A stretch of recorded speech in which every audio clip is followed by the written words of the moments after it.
మండలాలు మున్సిపాలిటీల నుంచి కూడా నాయకులు కార్యకర్తలు అభిమానులు స్థానిక సంస్థల ప్రతినిధులు అందరూ కూడా ఈ 15వ వైఎస్ఆర్సీపీ ఆవిర్భావ దినోత్సవ వేడుకల్లో పాల్గొనడం జరిగింది.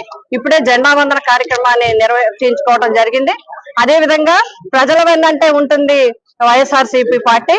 అధికారంలో 15 సంవత్సరాలు మరి అవటం జరిగింది. 5 సంవత్సరాలు అధికారంలో ఉండి 10 సంవత్సరాలు ప్రతిపక్షంలో ఉన్నా కూడా ఎన్ని అడ్డంకులు వచ్చినా ఎన్ని ఇబ్బందులు వచ్చినా ఎదుర్కొని ప్రజల కోసం నిలబడిన వ్యక్తి వైఎస్ జగన్మోహన్ రెడ్డి గారు.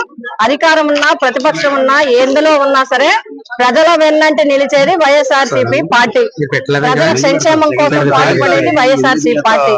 ప్రజల యొక్క అండదండలోని మరి అండదండలతో ఈ రోజు మరి అధికారంలోకి వచ్చే 5 సంవత్సరాల్లో భారతదేశంలోనే సంక్షేమ పథకాలను అమలు చేయడంలో కులం ఎంచకుండా మతం ఎంచకుండా ఎక్కడా కూడా అవినీతికి తావు లేకుండా సంక్షేమ పథకాలు అందించిన వ్యక్తిగా జగన్మోహన్ రెడ్డి గారికి రికార్డు ఉంది. ప్రత్యేకంగా ఈ సమాజ అభివృద్ధి కోసం విద్య విషయంలో గాని ప్రజలందరి ఆరోగ్య విషయంలో గాని ప్రత్యేకమైన శ్రద్ధ తీసుకోవడం, అదే విధంగా రైతాంగానికి అండగా నిలబడడం, భారతదేశంలో ఎక్కడా లేని విధంగా రైతు భరోసా కేంద్రాలు రైతు భరోసా పథకాలను కూడా అందించిన ముఖ్యమంత్రిగా జగన్మోహన్ రెడ్డి గారికి పేరు రావడం జరిగింది. ఈ విధంగా అన్ని వర్గాల సంక్షేమాన్ని చూస్తూ మరి వైఎస్ఆర్సీపీ పార్టీ నడుస్తుంది. 15వ సంవత్సరంలో మరి రావటం జరిగింది. కాబట్టి ఇక ముందు కూడా ఈ రోజు మేము ఈ ఆవిర్భావ దినోత్సవ కార్యక్రమాన్ని చేసుకున్న తర్వాత ప్రజల కోసం పోరాటం కోసం ఈ రోజు యువత పోరు ఫీజు పోరు కోసం మరి కార్యక్రమం తీసుకోవడం జరిగింది ప్రతి జిల్లా హెడ్ క్వార్టర్స్ లో.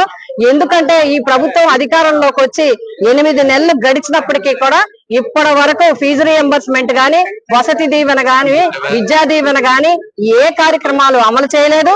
పైగా నిరుద్యోగులకు భృతి ఇవ్వలేదు, ఉద్యోగ అవకాశాలు కల్పించలేదు. అంతేకాకుండా వైద్య విద్యలో చరిత్ర ఇది. 2019 వరకు కేవలం రాష్ట్రంలో 11, 12 కాలేజీలుంటే మరి ఒక్క వైఎస్ఆర్సీపీ ప్రభుత్వంలో జగన్మోహన్ రెడ్డి గారు ఒకేసారి 17 మెడికల్ కాలేజీలు శాంక్షన్ చేయించడం జరిగింది. సుమారు 2250 సీట్లు అధికంగా తేవడానికి ఆయన కృషి చేస్తే 5 కాలేజీల్ని పూర్తిగా చేసి ప్రారంభిస్తే మిగతా 12 కాలేజీల్ని ఈ రోజు ఈ ప్రభుత్వం 80% పూర్తయింది.